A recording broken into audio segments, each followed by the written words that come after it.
আসসালামু আলাইকুম। এটিএন বাংলা সংবাদে সবাইকে স্বাগত জানাচ্ছি শান্তা ইসলাম। রাজধানীর আগারগাঁও থেকে মতিঝিল পর্যন্ত বন্ধ রয়েছে মেট্রো রেল চলাচল। যান্ত্রিক ত্রুটির কারণে এই সমস্যা হয়েছে বলে মেট্রো রেল কর্মীদের মাইকিং করতে দেখা গেছে। ডিএমটিসিএল জানিয়েছে, অনিবার্য কারণবশত সকাল 9:40 থেকে আগারগাঁও থেকে মতিঝিল অংশের ট্রেন চলাচল সাময়িক বন্ধ আছে। তবে উত্তরা থেকে আগারগাঁও অংশে ট্রেন চলাচল অব্যাহত আছে। মেট্রো রেল বন্ধ থাকায় সকাল থেকেই রাজধানীর একাংশের সড়কে তীব্র যানজট দেখা দিয়েছে। লালবাগ, বাড্ডা ও আদাবর থানায় দায়ের করা কয়েকটি হত্যা মামলায় সালমান এফ রহমান, সাবেক আইনমন্ত্রী আনিসুল হক, জুনায়েদ আহমেদ পলক, বিচারপতি শামসুদ্দিন চৌধুরী মানিক, সাবেক আইজিপি চৌধুরী আবদুল্লাহ আল মামুনকে জেল হাজতে পাঠানোর আদেশ দিয়েছেন আদালত। সকালে তাদের নতুন মামলায় গ্রেফতার দেখাতে কারাগার থেকে ঢাকার চিফ মেট্রোপলিটন ম্যাজিস্ট্রেট আদালতে তোলা হয়। পরে উভয় পক্ষের শুনানি শেষে মেট্রোপলিটন ম্যাজিস্ট্রেট মোহাম্মদ জাকি আল ফারবির আদালত তাদের জেল হাজতে পাঠানোর আদেশ দেন। তবে পুলিশের পক্ষ থেকে তাদের রিমান্ড চাওয়া হয়নি। এর আগেও কয়েকটি মামলায় গ্রেফতার হয়ে রিমান্ডে ছিলেন সালমান এফ রহমান, সাবেক আইনমন্ত্রী আনিসুল হক, সাবেক প্রতিমন্ত্রী জুনায়েদ আহমেদ পলক এবং সাবেক আইজিপি চৌধুরী আবদুল্লাহ আল মামুন। তবে প্রথমবারের মতো ঢাকার আদালতে তোলা হয় সাবেক বিচারপতি শামসুদ্দিন চৌধুরী মানিককে।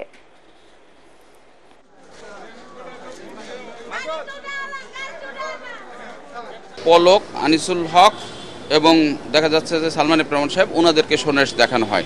সব মিলে মোট হচ্ছে প্রায় 10 থেকে 12টা মামলাতে তাদেরকে সন্ন্যাস দেখানো হয়েছে। এই প্রত্যেকটা মামলায় তাদের বিরুদ্ধে কোনো সুনির্দিষ্ট অভিযোগ নেই। তারা ঘটনাস্থলে উপস্থিত ছিল একথাও এই মামলার ইজহারে কোনোটাই বলা হয় নাই, এবং তারা ঘটনার সময় কোথায় ছিল এবং তারা কাউকে নির্দেশনা দিয়েছে কিনা এরকম কোনো ভিকটিম বা ব্যক্তিকে পাওয়া যায়। রাজধানীর মোহাম্মদপুরের শাহাদাত হোসেন নামে এক ব্যক্তিকে কুপিয়ে হত্যা করেছে দুর্বৃত্তরা। মঙ্গলবার সন্ধ্যায় এই ঘটনা ঘটে। মোহাম্মদপুর থানার ওসি আলী ইফতেখার হাসান জানান, মোহাম্মদপুর 3 রাস্তার মোড় এলাকার গ্রিন ভিউ হাউজিং এর সড়কে হাঁটছিলেন শাহাদাত।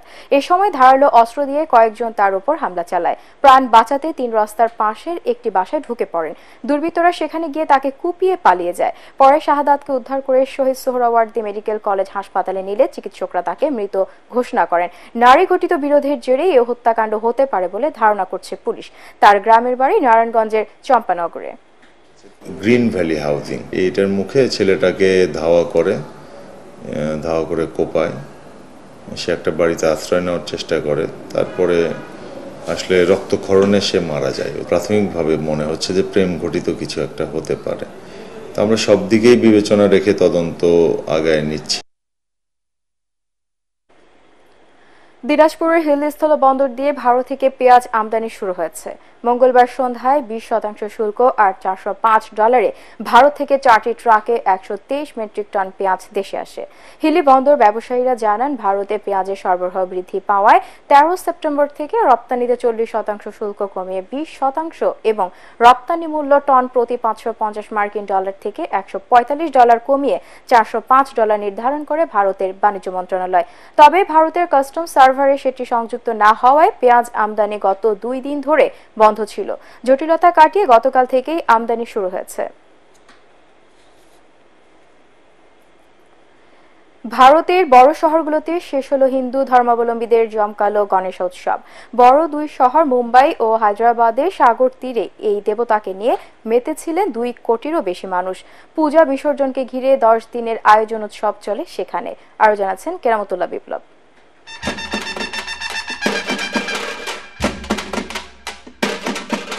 একসাথে রাস্তায় নেমে রঙে রাঙিয়ে নেচে গেয়ে আনন্দে মাতার এমন উৎসব ভারতে একবারই হয় বছরে। হিন্দু দেবতা গণেশের জন্মদিন পালন উপলক্ষে বাড়ি বাড়ি প্রতিমা স্থাপন, পূজা অর্চনা শেষে দেবতার মূর্তি নিয়ে তারা বিসর্জন দেন সাগর কিংবা নদীতে। তখন গণেশকে সাজানো হয় বর্ণাঢ্য সাজে। কোটি কোটি টাকার অলঙ্কারও পরানো হয় কোথাও কোথাও, কারণ হিন্দু ধর্মে গণেশকে বলা হয় জ্ঞান, বুদ্ধি ও বিপদ বিনাশকারী দেবতা।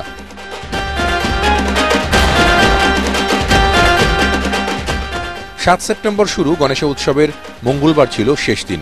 ঘর মন্দির থেকে দেবতার লাখো মূর্তি নিয়ে এদিনটা বিসর্জনের জন্য ভক্তরা ছোটেন সাগরের দিকে। হায়দ্রাবাদে গণেশ বিসর্জনের উৎসবটি ভারতের সবচেয়ে প্রসিদ্ধ, জমকালো ও পুরনো। সেখানে সমবেত হন অন্তত 50 লাখ মানুষ।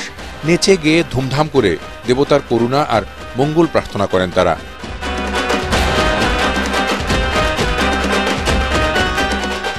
মুম্বাই আর হায়দ্রাবাদে গণেশের উৎসব উপলক্ষে নিরাপত্তায় এবার মোতায়েন ছিল 50,000-এরও বেশি পুলিশ। মুম্বাইয়ে সবচেয়ে সেরা গণেশের মূর্তিটি গড়ে লালবাগিচা ক্লাব, যার অলঙ্করণে লাগানো হয় প্রায় 15 কোটি রুপির মণিমুক্তা।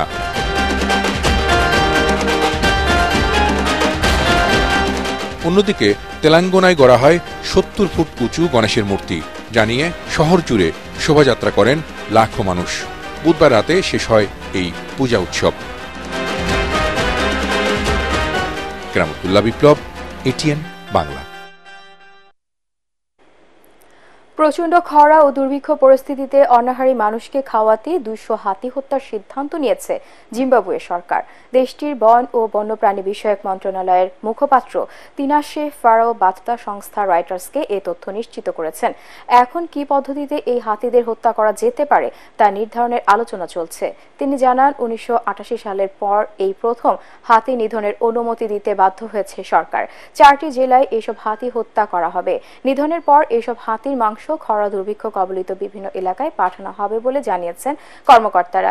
এর আগেও একবার দুর্ভিক্ষ পরিস্থিতিতে মোকাবেলায় 83টি হাতি নিধনের অনুমতি দিয়েছিল নামিবিয়ার সরকার। উল্লেখ্য, হাতির দিক থেকে জিম্বাবুয়ের বিশ্বের দ্বিতীয় বৃহত্তম দেশ। পরিসংখ্যান অনুযায়ী সেখানে 1 লাখের বেশি হাতি রয়েছে।